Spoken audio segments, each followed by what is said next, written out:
ये कहानी एक ऐसे इंसान के ऊपर आधारित है जो एक मिडिल फैमिली से बिलोंग करता है, लेकिन शेयर मार्केट में आने के बाद उसकी किस्मत एकदम से बदल जाती है और वो एक बहुत बड़ा बिजनेसमैन बन जाता है। लेकिन इसके साथ साथ उसकी कुछ आदतें भी बदल जाती है और वो एक ड्रग और सेक्स एडिक्ट बन जाता है। आज मैं जिस मूवी को एक्सप्लेन करने वाला हूँ, इस मूवी का नाम है the Wolf of Wall Street और ये मूवी 2013 में रिलीज हुई थी। मूवी के स्टार्टिंग सीन में हम जॉर्डन नाम के आदमी को देखते हैं। वो एक स्टॉक ब्रोकर की जॉब ज्वाइन करता है, लेकिन जॉर्डन को ऑफिस का माहौल कुछ ज्यादा ही अजीब लगता है क्योंकि वहाँ के लोगों को कुछ और ही करने की लगन थी। जॉर्डन का बॉस ड्रग और सेक्स एडिक्ट था और वो जॉर्डन को भी अपने जैसा बनने के लिए बोलता है। वो जॉर्डन को समझाता है कि स्टॉक बेचते समय तुम सिर्फ अपना फायदा देखो।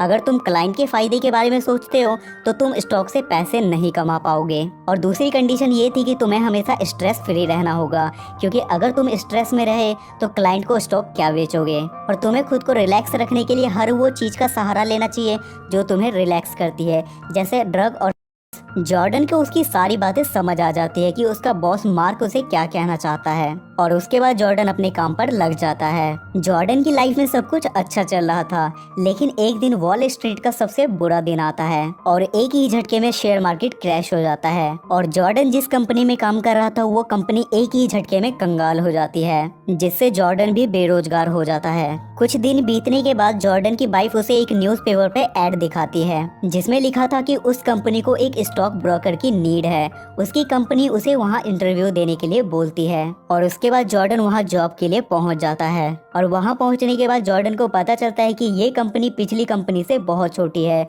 और ना ये बड़े बड़े स्टॉक में डील करती है। ये कंपनी बस छोटे छोटे लोग जैसे बिजली मिस्त्री, प्लम्बर, ऐसे लोगों को अपना स्टॉक सेल करती थी, जो कि काफी कम था, जिसे देख कर जॉर्डन काफी ज्यादा डिमोटिवेट हो जाता है। लेकिन जब कंपनी का मालिक बताता है कि तुम्हें स्टॉक बेचने पर 50% मिलेगा तो जॉर्डन शॉक हो जाता है, क्योंकि उसे पिछली कंपनी में सिर्फ 1% मिलता था। और उसके बाद जॉर्डन काफी मोटिवेट होकर वहाँ काम करने लगता है और यहाँ भी वो मार्क की स्ट्रेटेजी अपनाता है जो उसे मार्क ने सिखाया था कि अगर तुम्हारे हाथ कचरा भी लगे तो तुम उसे सोना बनाकर सामने वाले को बेच दो। वो छोटे मोटे शेयर को 40,000 शेयर बनाकर $4,000 में बेच देता है। ये देखकर कंपनी के सारे लोग हैरान हो जाते हैं, क्योंकि पूरी कंपनी ने पूरे साल में इतने पैसे नहीं कमाए जितना जॉर्डन ने एक दिन में कमा लिया था। जॉर्डन को देख के वहाँ के लोग काफी इंस्पायर होते हैं और कुछ ही समय में जॉर्डन वहाँ काफी अमीर हो जाता है। उसके बाद एक दिन वो एक कॉफी शॉप पर जाता है और उसकी महंगी कार देखकर उसका पड़ोसी हैरान हो जाता है। वो जॉर्डन से आगे पूछता है कि आखिर तुम ऐसा क्या काम करते हो। जॉर्डन उसे बताता है कि मैं एक स्टॉक ब्रोकर हूँ और महीने के $70,000 कमाता हूँ। डॉनी नाम के आदमी को उस पर बिलीव नहीं होता और वो उसे अपना चेक दिखाने के लिए बोलता है और बोलता है कि अगर ये सच हुआ तो मैं इसी वक्त अपनी जॉब छोड़ के तुम्हारे लिए काम करूंगा। उसके बाद जॉर्डन उसे अपना चेक दिखाता है और वो अपने बॉस को फोन करके अपनी जॉब छोड़ देता है और वो दोनों बार शॉप में बैठ के बातें करने लगते हैं। डॉनी जॉर्डन से बोलता है कि हमें खुद का एक स्टॉक फॉर्म खोलना चाहिए ताकि हम इससे भी ज्यादा पैसे कमा सकें। उसके बाद वो दोनों एक छोटी सी जगह रेंट पर लेते हैं और जॉर्डन अपने पुराने दोस्तों को काम करने के लिए बुलाता है और अपनी न्यू कंपनी स्टार्ट करता है। और यहाँ जॉर्डन पिछली कंपनी के डाटाबेस पर बड़े बड़े क्लाइंट को टारगेट करता है, क्योंकि उसे जल्द से जल्द कुछ बड़ा करना था। और कस्टमर का ये डाउट कि हम आपकी कंपनी पे बिलीव क्यों करें, जॉर्डन उनको बड़ी बड़ी कंपनी का नाम और बड़ी बड़ी कंपनी के स्टॉक बेचता था, जिसके कारण ये लोग अपना स्टॉक भी बड़ी आसानी से सेल कर पा रहे थे। और देखते ही देखते जॉर्डन की कंपनी काफी बड़ी हो जाती है और जिसे नाम दिया जाता है the Wolf of Wall Street. और अगले ही दिन जॉर्डन की कंपनी के बाहर काम करने वालों की लाइन लग जाती है। इसका रीजन ये था कि जॉर्डन अपने वर्कर को पैसों के साथ साथ उन चीजों का भी मजे दिलाता था जो उन्होंने कभी अपनी लाइफ में सोचा भी नहीं था। इसके बाद जॉर्डन की लाइफ में पैसों के साथ साथ उसके शौक भी बढ़ते जा रहे थे और वो पार्टी में आई एक ब्यूटीफुल लड़की को फ्लर्ट करने लगता है, और हो भी क्यों ना। लेकिन डॉनी का कुछ अलग ही सीन था। वो खुद पे कंट्रोल नहीं कर पाता और सबके सामने उसे देखकर वेट करने लगता है। जॉर्डन किसी तरह उस लड़की का नंबर लेता है और रात में वो दोनों वॉच शॉप में मिलते हैं। वो लड़की जॉर्डन से पूछती है कि क्या तुम शादीशुदा हो। जॉर्डन बोलता है कि मुझे दोस्त बनाना बहुत अच्छा लगता है। उसके बाद जॉर्डन उस लड़की को उसके घर छोड़ने जाता है और उस लड़की का नाम नैमी था। नॉमी उसे चाय पीने के लिए घर के अंदर बुलाती है और जॉर्डन के मन में लड्डू फूटने लगते हैं, क्योंकि जॉर्डन भी यही चाहता था। अंदर नॉमी अपने सारे कपड़े उतार देती है और वो दोनों फर्स्ट टाइम मेट होते हैं। एक शाम जॉर्डन की वाइफ जॉर्डन को रंगे हाथ पकड़ लेती है और वो उससे पूछती है कि क्या तुम मुझे चाहते हो, जिस पर जॉर्डन कोई जवाब नहीं देता और वो वहाँ से चली जाती है। 2 से 3 दिन के बाद फाइनली जॉर्डन अपनी वाइफ को डाइवोर्स दे देता है और वो नोमी से शादी कर लेता है। स्टार्टिंग में इनका रिलेशन बहुत अच्छा चलता है, लेकिन धीरे धीरे नोमी जॉर्डन की अय्यासियों से तंग आ चुकी थी और उन दोनों के बीच में लड़ाइयाँ शुरू हो जाती हैं। इसी बीच जॉर्डन इलीगल तरीके से $22 मिलियन कमाता है, जिस पर जॉर्डन के पिता बोलते हैं कि तुम्हें लीगल तरीके से पैसे कमाना चाहिए ताकि तुम FBI से बचे रहो। बट 3 घंटे में $22 मिलियन कमाने की वजह से FBI को जॉर्डन पर शक हो जाता है। अगले दिन FBI के ऑफिसर इन्वेस्टिगेशन के लिए जॉर्डन के पास आते हैं, पर जॉर्डन को लगता है कि वो पैसों के बल पे सबको खरीद सकता है, जिस पर वो ऑफिसर जॉर्डन पर भड़क जाता है और वो बोलता है कि हम जल्द ही मिलेंगे। और अब जॉर्डन की मुसीबत और भी ज्यादा बढ़ गई थी। इसके बाद जॉर्डन पैसों को ठिकाने लगाने के लिए स्विट्जरलैंड जाता है और एक बैंक मैनेजर से मिलता है।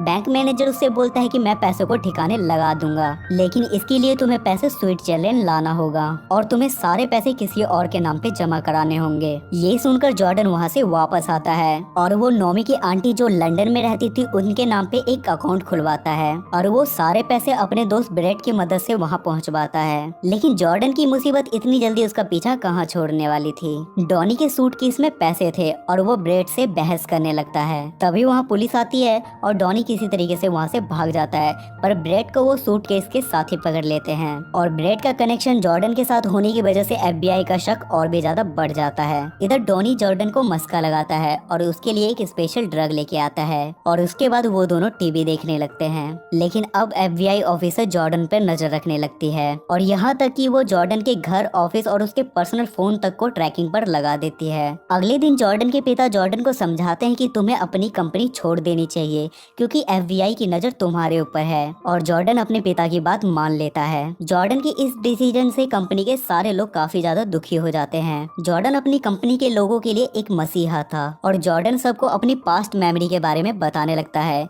कि कैसे वो एक सक्सेसफुल बिजनेसमैन बना। वहाँ के सारे लोग काफी ज्यादा इमोशनल हो जाते हैं, लेकिन तभी जॉर्डन डिसाइड करता है कि वो कंपनी नहीं छोड़ेगा और वहाँ के सारे लोग हैप्पी हो जाते हैं। वो बोलता है कि जिस कंपनी ने मुझे नाम, पैसा और इज्जत दिया, मैं उस कंपनी को नहीं छोड़ूंगा। उसके बाद जॉर्डन और उसके पूरे साथियों को कस्टडी में लिया जाता है, लेकिन उनके खिलाफ कोई सबूत न मिलने की वजह से FBI की तरफ से उन्हें सही सलामत छोड़ दिया जाता है। इसके बाद जॉर्डन अपने स्ट्रेस को कम करने के लिए अपनी बोट से इटली जाता है, लेकिन तभी उसे एक और झटका लगता है। नॉमी जॉर्डन को बताती है कि उसकी आंटी, जिसके नाम पे जॉर्डन ने बहुत सारे पैसे जमा किए थे, वो एक्सपायर हो चुकी हैं। उस समय जॉर्डन को कुछ समझ नहीं आता और वो बैंक मैनेजर को फोन करके सब कुछ सच सच बता देता है और उसके बाद वो बैंक मैनेजर भी जॉर्डन के साथ एक गेम खेलता है और बोलता है कि तुम्हारे पास 24 घंटे है और अगर तुम यहाँ नहीं आए तो मैं फेक साइन करके तुम्हारे सारे पैसे निकाल लूंगा। जॉर्डन का दिमाग बहुत ज्यादा खराब हो जाता है क्योंकि जिंदगी में उसने सबकी एक एक करके ली थी, लेकिन अब सब उसकी एक बार में ही लेने के चक्कर में लगे हुए हैं। उसके बाद जॉर्डन अपनी बोट से स्विट्जरलैंड जाने का फैसला करता है क्योंकि अगर उसने फ्लाइट का यूज किया तो FBI को उस पर शक हो जाएगा। लेकिन उसकी प्रॉब्लम अभी और बढ़ जाती है क्योंकि उसी रात समुद्र में तेज सुनामी आती है और बोट में पानी भर जाता है और वो बोट डूबने लगती है, लेकिन उसे रेस्क्यू टीम सही सलामत बचा लेती है। तभी जॉर्डन को एक झटका और लगता है। जब वो रेस्क्यू टीम की बोट में बैठा हुआ था तो उसकी नजर बाहर हेलीकॉप्टर पे पड़ती है जो उसे लेने आ रहे थे और देखते ही देखते वो हेलीकॉप्टर ब्लास्ट हो जाता है। तब जॉर्डन को अपनी गलतियों का एहसास होता है और उसके दिल से बस एक ही आवाज निकलती है। अब जॉर्डन को लगता है कि गॉड ने उसे हिंट दिया है अपने गलत काम छोड़ने का, वरना वो भी अभी हेलीकॉप्टर के साथ चिकन कबाब बन जाता। फाइनली जॉर्डन अपने सारे गलत काम छोड़ने का डिसीजन लेता है और सारे मामले निपटा के वो एक नया बिजनेस स्टार्ट करता है, फाइनेंशियल एडवाइजर का, और वो अपनी पुरानी कंपनी को डॉनी के नाम कर देता है। पर लास्ट का ट्विस्ट अभी भी बाकी है। जिस बैंक मैनेजर ने जॉर्डन के पैसे डिपॉजिट करवाए थे वो एक गलत काम और घपाघप की इंडस्ट्री में पकड़ा जाता है और डर के मारे पुलिस को अपनी सारी सच्चाई बता देता है, जिसके बाद जॉर्डन को भी पुलिस पकड़ के ले जाती है। और अब जॉर्डन बुरी तरीके से फंस चुका है और अब जॉर्डन की सारी प्रॉपर्टी एक एक करके कोर्ट के चक्कर में बिकने लगती है। तब डॉनी उसके पास आता है और वो उसका एहसान नहीं भूल सकता, इसलिए वो उसके सारे खर्चे उठाने के लिए तैयार हो जाता है। लेकिन एक दिन FBI जॉर्डन के बॉडी में माइक लगा के उसे भेज देते हैं ताकि वो डॉनी से कंपनी के बारे में बात कर सके और उन्हें कुछ सबूत मिल सके। लेकिन जॉर्डन डॉनी को पेपर पर लिख कर बता देता है कि मेरी बॉडी में माइक फिट है, लेकिन कहते हैं ना, जब जिंदगी लगाती है लोड़े तो हजम नहीं होते पकोड़े। और वो माइक वाली बात लिखा हुआ पेपर भी FBI के हाथ लग जाता है। और अब जॉर्डन के पास बचने का एक लास्ट ऑप्शन था कि वो कंपनी के बारे में सब कुछ सच सच बता दे ताकि उसकी सजा भी कम हो जाए और साथ ही साथ उन लोगों के नाम भी जो इस ग्रुप में शामिल थे। जॉर्डन को बिल्कुल वैसा ही करना पड़ता है और FBI की स्टेटमेंट के अकॉर्डिंग उसे बस 3 साल की सजा होती है। पर जॉर्डन के अच्छे बिहेव की वजह से उसे 3 साल की जगह 22 महीनों के अंदर ही जेल से छोड़ दिया जाता है। इतना शार्प और तेज माइंड होने की वजह से जॉर्डन किसी भी चीज को बड़ी आसानी से बेच सकता था और अब जॉर्डन अमेरिका का नंबर 1 सेल्स ट्रेनर बन जाता है और ये मूवी यहाँ फिनिश्ड हो जाती है। सो गाइज, आई होप कि आपको आज की एक्सप्लेनेशन पसंद आई होगी और इस मूवी की IMDb रेटिंग है 8.2 स्टार्स आउट ऑफ 10 और इसे गूगल यूजर ने 92% लाइक किया है। फाइनली ये मूवी 2013 में रिलीज हुई थी।